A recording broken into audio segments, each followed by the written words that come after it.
It's a beautiful Monday night din sa atong Luna sa Hope Channel South Philippines. Of course, atong makauban karong gabi na walay-lay ng atong Ministerial Director sa Southwestern Philippine Union Conference, si Pastor Dr. Elvin Salarda. But before we start, ako ngayon si Pastor Salarda sa paghatag sa opening prayer. Sige. Ginoo, amo na sang gihangyo nga imoming tagaan sa imuhang Diyos nun nga kaalam. Aron sa pagtuna mo sa leksyon ini gabi una, masabta na mo ni nialabaw sa tanan, amo ni nga maaplikar sa among pagpangalagad nga kanimo. Salamat imong tubagon na mong pagampo sa ngalan ni Ginoong Hesus. Amen. Amen.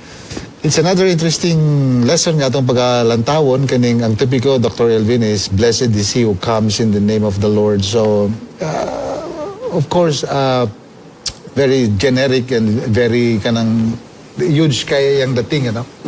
Kay, just like what you said, no? Blessed in Cebuan, malipayon. Malipayon or bulahan? Bulahan, okay. Kadtong, siguro kanang how do you say this in Cebuan? Kanang haom gid nga pagka-translate. I'm sorry for putting in the bulahan katong mianhi sa ngalan si Ginoo. Okay. Mo lagi inana akong pagka bulahan kadtong ni anhi in the name of the Lord, diba? Sa ngalan si Ginoo. Sige. Okay. So lantaw na to. But I think kanang just like what you said, kanang moani, kanang sigurong there are many ways of interpreting it. No, one is kanang pagsabot na to sa plano sa kaluwasan nga gibit-bit sa atong Ginoo. So we come to that kind of point.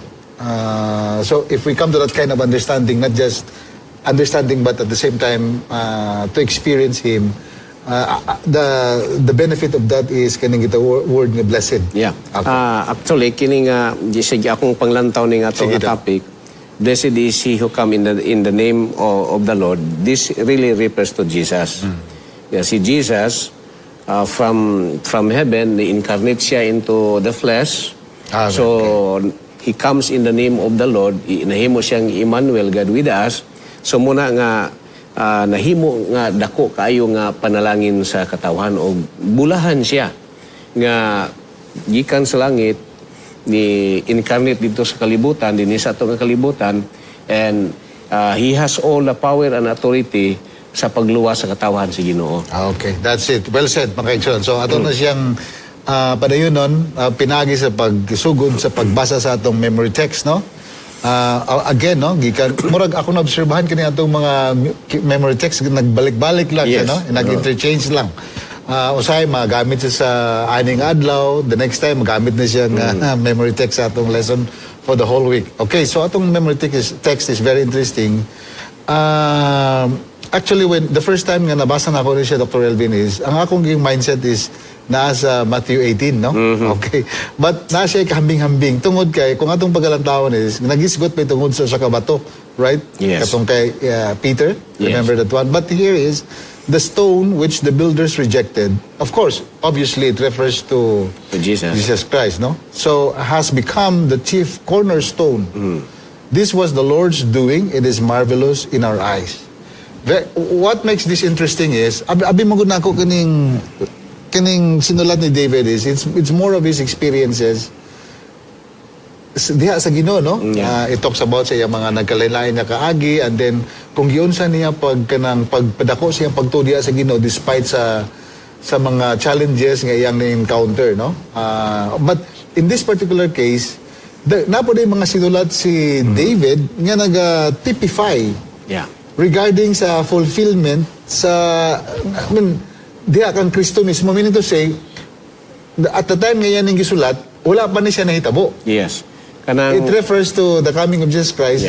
Nag-prefigure siya ba? Okay. Nag-prefigure. Sa ito pa, si David, napo ay siya yung mga sinulat nga prophetic in nature. Okay. Nga iyan ang napursi na daan, then gisulat niya nga typological in nature. Nga mura ba o type o antitype. Nga mo ni siya ang mahitabo, then sa umalabot, imo ning paabuton nga matuman. So, there is a type and antitype, pero gisulat in a prophetic way, nga na-prefigure nga this is what happened to the Son of God who comes in the name of the Lord. Right.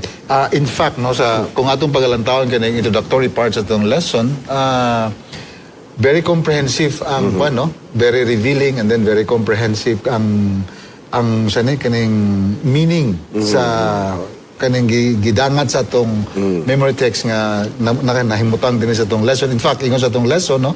Kanidang Psalms, no, which in particular referring to 118 testify about God's person and ministry. Almost all aspects of His work in the plan of salvation are seen in the Psalms. Very interesting. Yeah. To be honest with you, my first time, just like what you said, no, doon na siya yung prophetic gift na nadawatan si King David. Si David. So, it goes to show kaya ang lineage mangod ni Jesus Christ, of course. It's from David. It's from David. So, in that particular case, I think it's just kanang fit po siya nga he will also speak of something which will come in the future about Jesus Christ. Yeah. His ministry and his his life as a person and of course his ministry as well. Yeah, yes. If you remember nga si David nga gikonsaran po siya sa balaan nga espiritu and he make some prophecies sa iya nga panahon pero wala lang yung kaay bitaw na highlight kay mura lang og a portion lang sa iyang kinabuhi nga dili kaayo nahatagad og emphasis nga he was also numbered as among the prophet. Kay there was a time nga he speak with tongues also. He speak with prophecies also. Yeah. Kasi di ba the Bible is we study in theology na minor and major prophets and David was not part of it. Yes, nalang siya sa minor gyud siya. Minor siya di siya sa pareha sa major. Ni Isaiah, ni Jeremiah, that is not his one. So anyway, what is really good about this is kaning I like what the second paragraph is telling us, no? Kay dire clear man gud na. I think mo ni siya ang mag-guide sa itong pagtuon sa itong lesson for this week. Number one is, ang point nga gidala din sa itong lesson, looking against the backdrop of Psalm 118 verse 22 and 23. One is, kaning pagka-Diyos ni Kristo. The divinity. The divinity of Christ. And then second is, ang iyang pagkatao. Being His sonship. And then third is kanang obedience. I mean, asa niya i-render nga obedience, of course, to the Father. Yeah. So, kung unsang gisgutan sa kanibitong sa Gospels, the four Gospels, synoptic Gospels, about exactly the same, especially in the book of John chapter 1, no? Na diha, the beginning was the Word. And the beginning was the Word. So, long time before pa, nga natao si Kristo, gipredict na ni David, no? So, kaning mga issue about his Diyos ba na siya, or tao ba na siya, or usara ba na siya sa iyang amahan. I think it's already in one package din sa sinulat ni David, although lang wala lang kayo niya na himay-himay. I think ang paglantaw manggod sa panahon sa pagsulat ni John and Matthew, Mark, and Luke, no, John and these four gospel nga writers, lahi manggod ang konteksto. Kaya na manggod si Christ during the time. But during this time, it was just a kanabadang prediction about the things that are yet to come. So mo ni nga ato makita nga at the time of Jesus Christ, si Jesus is always quoting in the book of Psalms. Right. Because that would establish that he was the one who comes in the name of the Lord. Muna nga si Jesus, ato gyud mag-quote kanunay si David or si Isaiah ba, kay mao na sila ang mga old prophet in the past that predicted about the Messiah, the Emmanuel, who will incarnate and become the cornerstone nga mao ang foundation sa ato nga kaluwasan. So ato na nga makita nga si David iya na gyud ning gisulti nga kining mga himay about the identity of Jesus unya Jesus as a good shepherd, Jesus was betrayed, iyang mga suffering, and even sa gilansang si Jesus sa cross nga ang iyang bones dili mabuak o di mabali. It was all said in the book of Psalms. So, diha mo makita nga grabe man na ini kabuag ang Psalms po dai, no? Tapos the one thing nga ma-appreciate mo kanang coherence bitaw sa usa ka book to another. Tapos another thing nga ma-amaze ka kana bitawng gap sa years ba from the time na kaning nga book gisulat ug katong kaning nga particular book nga quote po na nga sinulat ang tuig bitaw nga ang ilang gap layo kaayo pero makita nimo ang coherence ug ang unity of and the continuity of it, no? Like for example kining gi-quote din sa Luke 24:44, no? Kaning si Jesus, no, pointed back to the Psalms, no? When speaking to the disciples on the road to Emmaus. Remember that? If I may just read this, Luke 24:44, na ingon siya, "These are my words that I spoke to you while I was still with you. That everything written about me in the law of Moses and the prophets and the Psalms must be fulfilled." So, kung imo gani sa pagbabasahon tanan, of course, gisgutan dito katong the prophecy nga siya mamatay, undergo siya excruciating pain sa iyang pagsuffer, but the good news about it, after 3 days, he will be resurrected. So, it's good, no? Mas diri lang, kaya napadako lang, itungod mo na yung fulfillment sa kisigutan din sa kanihing sinulat ni David. So, mura gani og si David, akong tanaw, mura po siya major prophet, o tanaw ni mo sa... Kay kaniyang gi-prophesy, big time yan eh. Kay it's about Jesus. Okay. Pero malagi, ang mapokus sa mga nato, katurag yung mga poetic nga pagkaistorya ni King David, ang iyang pagka-shepherd, ang iyang mga experiences. Pero, wa nato usahay matagig emphasis nga kining mga prophetic nga mga lines of the scripture nga makita nato sa Book of Psalms. David silly testify that he is a prophet and he has predicted what would transpire, would happen to the coming of the Messiah. Unya karon ato makita dinhi nga ang claim ni Jesus, kita nga mga followers ni Jesus, atong makita nga si Jesus is really an authentic Messiah. Tungod kay what Jesus has claimed is really connected dito sa Book of Psalms. Muna nga ang mga distractor ni Jesus, nalibog sila. Tungod kay si Jesus is very articulate in using the Book of Psalms and other books in the Scripture. So malibog sila ba nga how come nga knowledgeable ni siya aning Scripture nga pagsulti niya kuan yun in point by point na nag-speak about his being a Messiah. Balikan ako itong gisulti kayo. In fact, sa records at itong Bible, sa considerations sa mga theologians nga pag-categorize bitaw sa minor o major. In fact, even sa minor nga prophets, wala dito ang pangalan ni David. If you notice that one. Pero although, pwede pa with these new findings coming out now, pwede po nato idugang siguro si David dito. But I like what you said nga. For example, actually kung imo siyang pagalandawon, kung imo siyang tanawon, minor man gid iyang kuan, kay ang iyang sinulat nga nagisigot may tungod sa mga prophecies, dili man kay dako sama sa uban ba. Yes. Pero ang impact sa iyang gi-prophesy, dako kayo. Kay dito gid nakasintro dito kay Kristo mismo. Gi-quote gid siya, gina-quote siya ni Jesus. Right.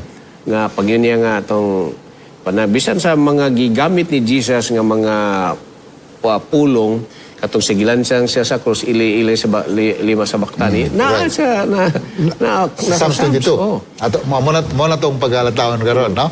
So mga igala, so mo na introductory part, no? Ako lang pagbasahon. Let me just continue reading this. His identity as the good shepherd, mo na siya one, mo na itong paghalatawon tonight. His betrayal, his suffering, his bones not being broken, his death, his resurrection, ascension, priesthood, kingship. It's all there. Dami yun. So, you talk about kanang soteriology, di ba? Yeah, the second coming. Soteriology about salvation, about right? salvation, yes. So, everything is already in one package. So, long before nga gisulat ning synoptic gospels and all the other books in the New Testament, nanaday prediction na gihimo si David about this one. So, imong tanawon sa history, dili gid ay misguided ang katawan sa Ginoo. Right. Kay naagyoy mga tao sa Ginoo like King David nga gi-appoint niya. So ang mga katawan sa Ginoo dili gyud sila misguided kay si King David very influential nga king. Unya sa iyang isulti mutuwa ang mga tao niya of course nagtuta nga guided siya sa Holy Spirit. So sa to pa, ang mga tao nga nagsunod siya hang leadership, sure yun kayo nga they walk on the path of righteousness. Unya, ang ganito ba ning sinulat sa Psalm 118, klaro ra ba ka ini? The stone which the builders rejected has become the chief cornerstone. So, if you were during the time sa panahon ni David and other kings, no, mga judges and so on and so forth, even kanabitang sa panahon nga before pa na nag-exist, no, sila Abraham and so on and so forth. So kung, just like what you said, kung gisulat na ni David, then ginabasa-basa na siya part sa ilang readings sa temple, o sa kailang panglantawaan, to whom kaha nag-refer ni siyang interpretation.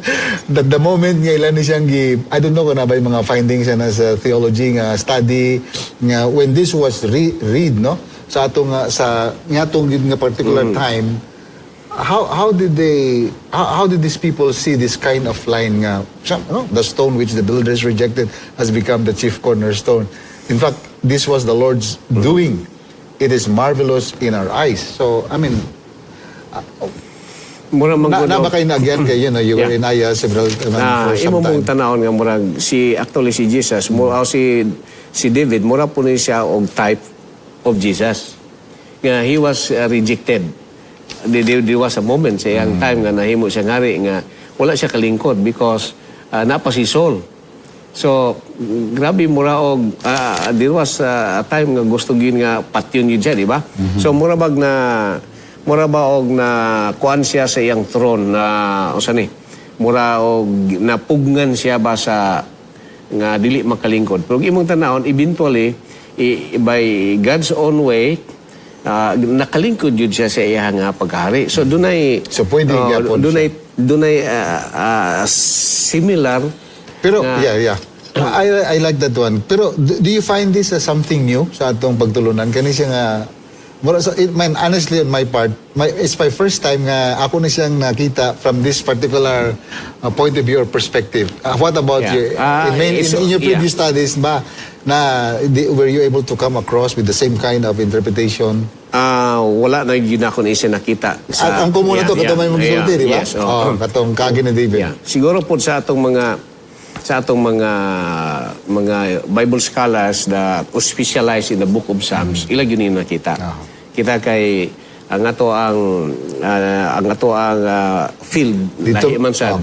Lahi man sad. So pero natin mga subjects ani to dili yun as much as to those who are biblical studies. So meaning to say when David wrote this, so kung sundo na to imong because piti po na siya, no? Kasi tawag man nato ng mga educated guest. Morning on si Senator Miriam Defensor nga guest siya pero educated nga lang, no? So kanang pero guarding statement also in theology, we call this one as guarding statement kanang may mga may or words like this. So in other words, so gisulat ni David, it could be inspired. I mean not it could be, but he was really inspired by God to write this. Pero siyang una-una siguro basig wala po to siyang una-una nga kaniyang gisulat. Moabot pa part siyang gisulat, meaning sa part siyang gisulat is kanang ang fulfillment ani ngadto pa sa pagkatao ni Jesus Christ. Yes, that is possible. Yeah.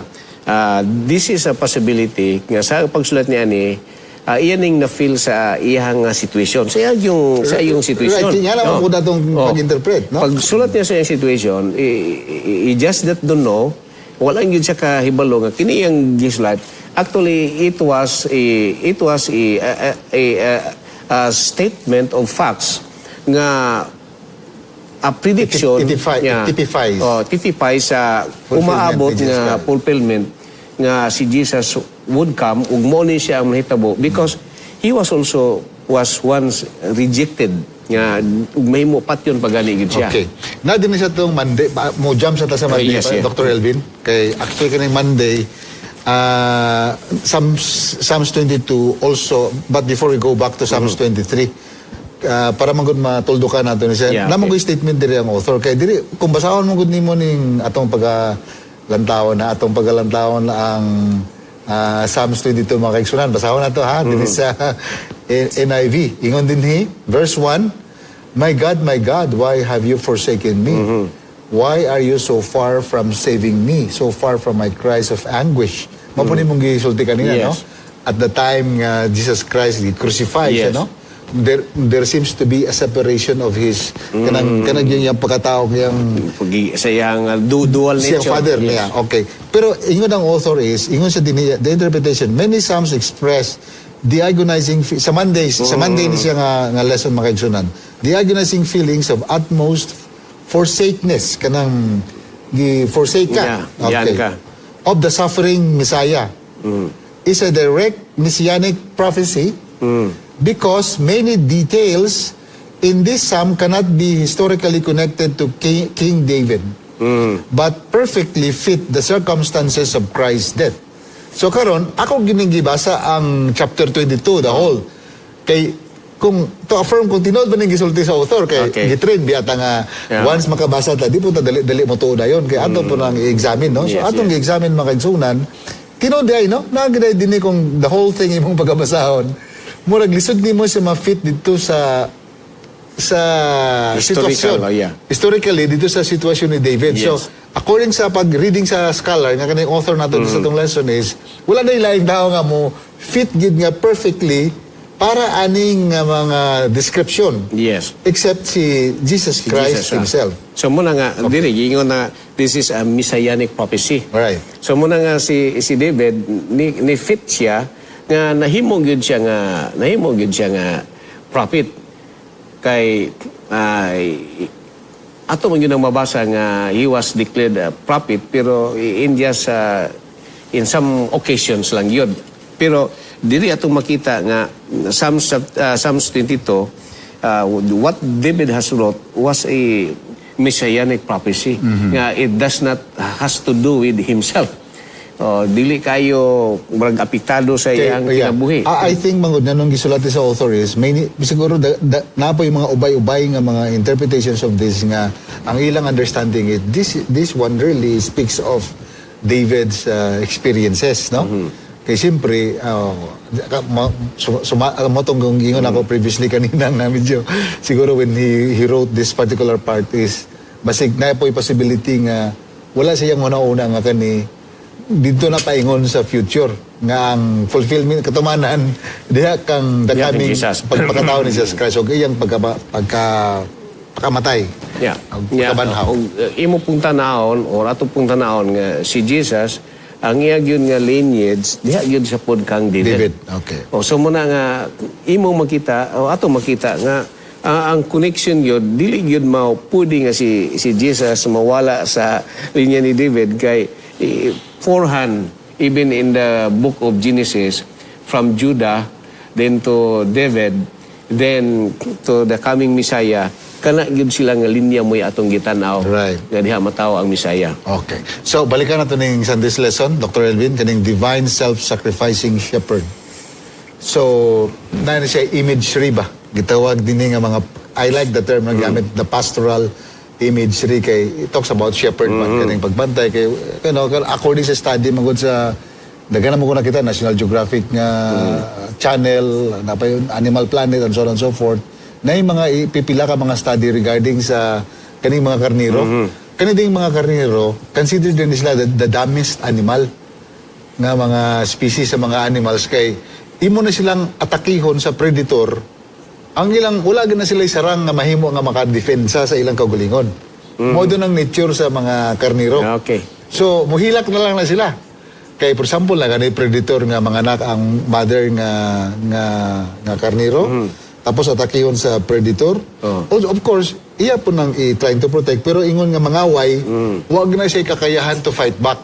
So, that's why, even in real life, sa mga daghan nga mga study about this kaning behavior sa mga karniro, di imposible gyud nga magbuhi ka karniro nga walay magbalantay.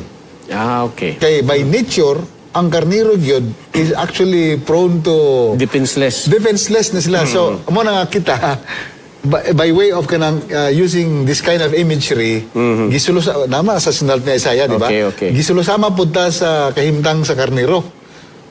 Against sa backdrop sa kaning sa atong kaaway. Yes. Which is actually too huge for us to conquer. So, in our case, tungod ana, kinahanglan po ta og ganing magbalantay. Yeah, and that is refers to Jesus, Jesus Christ. the Sige, divine patayo. self-sacrificing shepherd. So, ato makita, mapicture ato nato diri nga si Jesus nahimo siyang ato ang divine shepherd.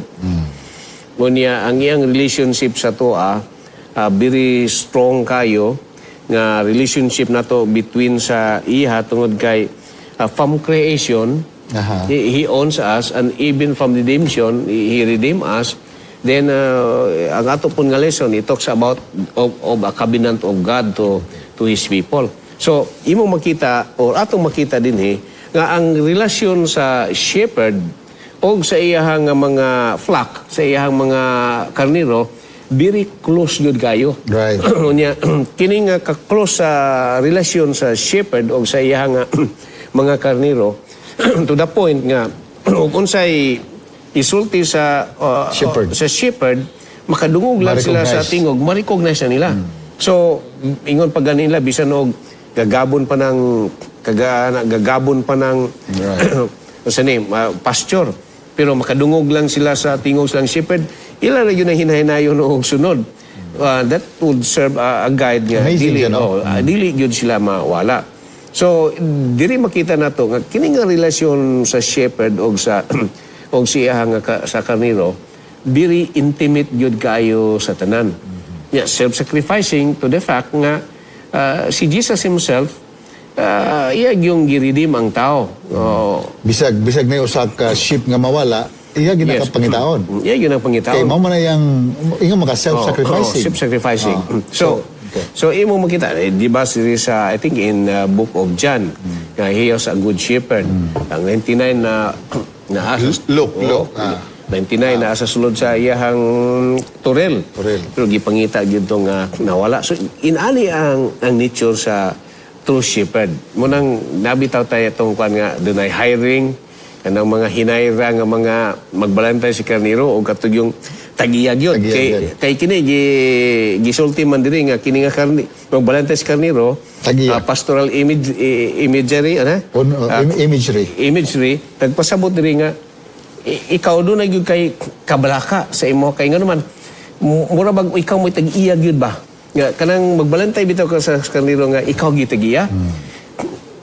Kaila gyud ka sa tanan imong karniro. Concern gyud ka bisag usa ana nahibalog gyud ka unsay mga problema ani kini dangagon kay ni siya, kini okay kay ni siya, lagsiko ni siya. So kay balog gyud ka. So for example naman na sa Luke 14 no katong karniro nga nawala di ba?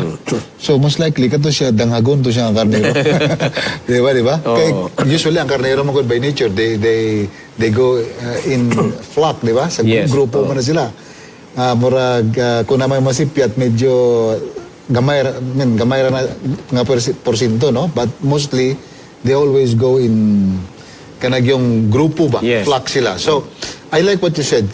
Although gisgutan po sa itong lesson is kanang one of the observation dito sa Middle Eastern mga shepherds is nga itong voice ba? Ma-acknowledge or ma-recognize nila once mutingog na nga ni ang ilang agalon o ilang shepherd magbalantay, musunod sila kay nailan man nila.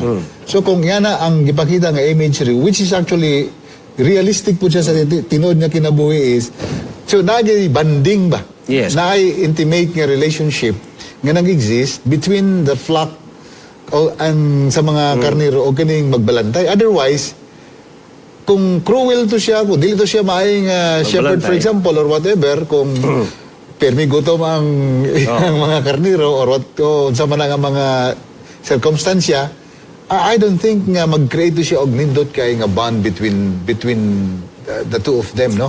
So, dahil stages ang isulti din ni Dr. Elvin, kaning one is katong gingon ni mga ownership of his flock, I agree.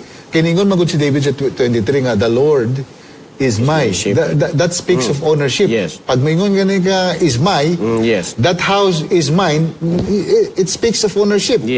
That car is mine, ownership. That wife is mine, ownership. That boyfriend is mine, that girlfriend is mine, that it speaks of ownership. So when you say the Lord is my shepherd, that means you render a statement of ownership in reference to that object nga imong gi-refer as yours. So right no ownership, so na do kaputa nga strong bonds, no. Number one is creation, makita sa Psalms 95, and the second is covenant, Psalms 28. This is a covenant relationship. So dili ni siya kanang lahi magtong ingon nimo nga binayaran lang nga magbalantay. Yes. Katog yung owner mo gitoy na tinuod nga covenant relationship sa iyang gibantayan. Yes. Kay ano mo may tabo. By creation, we belong to God because we are created. Alright. Then, of course, na fallen ang atong nature. So, giridim na po niya. Then, of course, one of that way nga giridim ta na sa Ginoo, naghimo siya og covenant relationship sa iyang mga katawhan. Eh, up mo, sunod mo sa kuha, siguro gyud mo nga maluwas. So, muna, nag-enter siya covenant relationship. So, kung kita po, i-honor na to ng atong covenant nga gipakigsaad sa Ginoo, just what the people of God in the time of Moses nga naghimo sila covenant sa Ginoo. So ang Ginoo will be there for them. God is always faithful to his covenant kay iyang gisaad siya mga tao. Ang atong problema dili lang kay ita faithful mga tao sa Ginoo.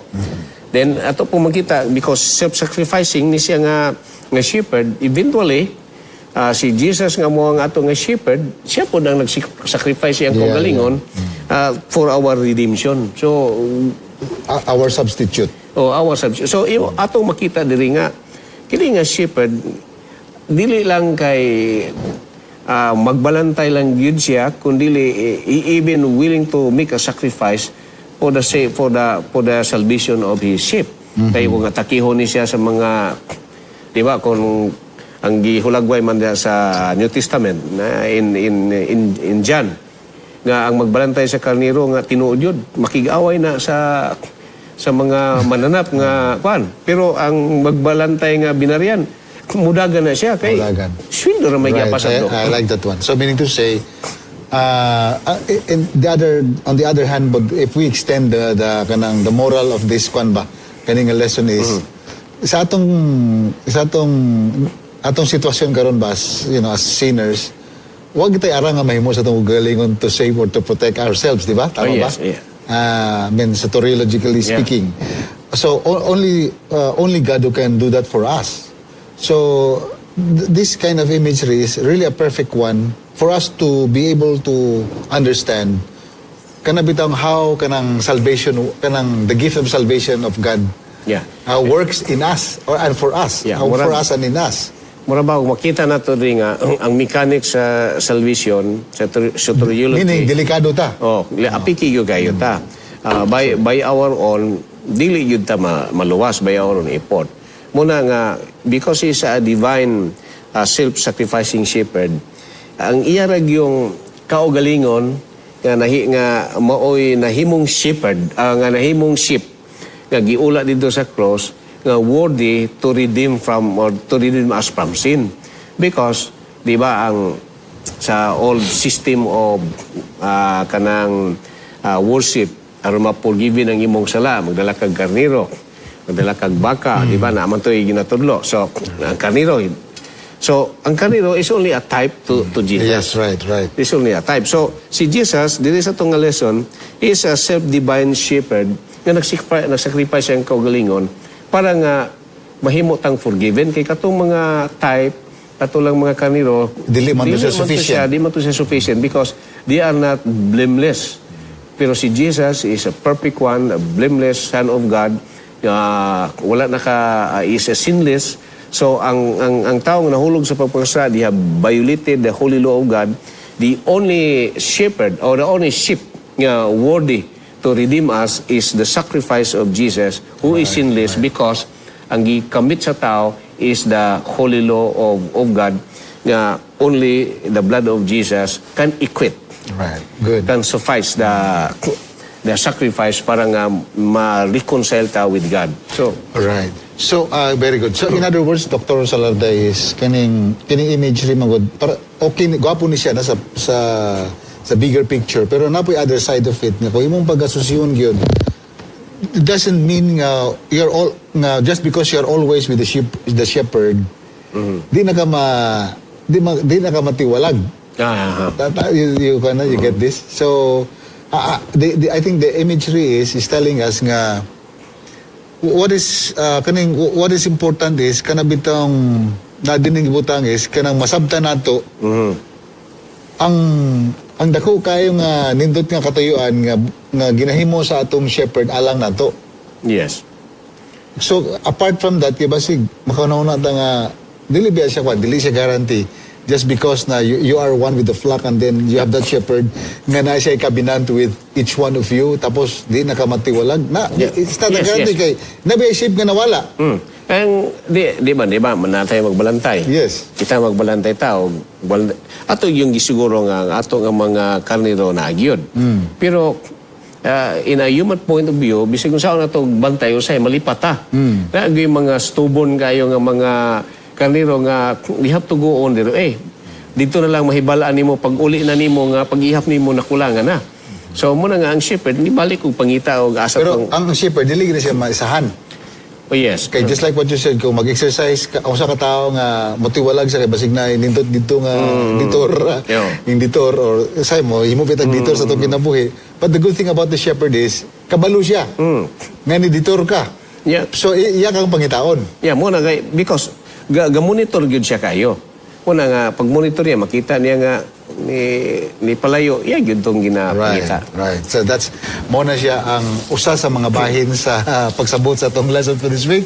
Daghan pa kayo ni makaigsunan na by Tuesday, na by Wednesday, Thursday, Friday. So medyo layo pa, but the introduction is already good nga unta ato ning nakitaan og kanang nindot nga kahulugan no alas dili lamang for the sake of interpreting this, but more than that kay ang purpose mo sa itong lesson is dili nga kuyaw ta mo interpret no daghan kay tagbiнасан dili na siya mo actually kani atong lesson simple ra man kaning book of Psalms simple ra gid kay makigsunan kay kaning mga tawo nga nagsulat ani simple ra gid ni ilang intention is not to complicate ang ilang panghuna-una so di po nato na siya complicate. So our duty is mangayo gid tagtabang sa taas nga will make us humble for us to be able to see kanang unsa gid ang guide sa Ginoo alang sa atong spirituhanon nga pagkinabuhi. I think that's the essence of our lesson, no? It's not to exhibit nga kita maikita. So kaning ato din nga ginahimo medyo apil po ni sa gihangyo nato nga panabang gikan sa Ginoo. Okay. Kaning atong kay Balo makaigsunan gamay ra biya pud makaigsunan wa kini sa kamingking sa kay Balo sa Ginoo. So mosalig ra gid niya. So unta tungod niya na atong nakuhaan og nindot nga lesson but ato kani padayonon daghang salamat Pastor Salarda sa imong mga nindot po nga mga insights nga mga clear kayo nga mga explanations nga imong gipadayag karon gabi na but we will continue doing this coming Wednesday. But before I end sa atong website ay mga igsunan no ato na nang gihimuan dito sa kung ato mo sa atong website ato nang ginang-improve sa website sa Southwestern Philippine Union Conference. Naay section dito, naay button dito sa Hope Channel South Philippines ato nang paghimuan og gamay nga box sa front gyud sa website nato. Kung imo na siyang i-click makaigsunan sa website, manggawas dito ang sa Hope Channel South Philippines, manggawas dito ang tanan nga program sa Hope Channel, naka-playlist na siya pastor. Dili na ka mo scroll down or scroll up nga mangita kung sample na miss nimo ang usa ka episode sa Takna sa Pagtuon o unsa man nga program sa Hope Channel nga gina-broadcast or gina-live stream. All you have to do adula mo dito, inyo nang i-click. So, tanan nga mga programs, pag, let's say, example, Takna sa Pagtuon, pag-click ni mo na, ang mong gawas, puro rin kaning Takna sa Pagtuon. From the latest down to the last nga kwan. So, madali na lang, no? So, dili na ka nga maato pa sa page, tapos mag-scroll up, scroll down nga. So, lisod kayo sa Panginoon. So, it's one way of to make things efficient for you nga mahimo ni siya nga panalangin sa inyong kinabuhi makaigsunan. Okay? So, but we will finalize everything. Pasalamat ko sa akong brother-in-law si Alex Perez no nga mo'y naging charge sa anigid. Pas-pas kayo. Of course, si Sir Stephen Haim, ato ni mga developers nato sa website. So, thank you very much. And Dr. Elvin, daghang salamat. And let's bow our heads for a word of prayer. Heavenly Father, we would like to pause now, thanking you so much for the many good things you have done for us, especially for the many, many wonderful insights that we have learned from our lesson. Help us, dear Lord, to develop a sense of direction in our walk with you because we understand and we know that your intention is always for the best and for our own benefit. Make us also realize that there is no other good shepherd that we can serve and we can depend on, and that is only you, our true God. Thank you so much for this, and bless each viewer, listener, wherever they are right now, whatever circumstance they are into. Please, dear Lord, make them realize how important you are to their lives, regardless of their situation right now. And make them also feel just like what David felt, that in times of needs, he was still able to say, "The Lord is my shepherd, I shall not want." Thank you for listening and answering this simple prayer of ours. In Jesus' name we pray. Amen.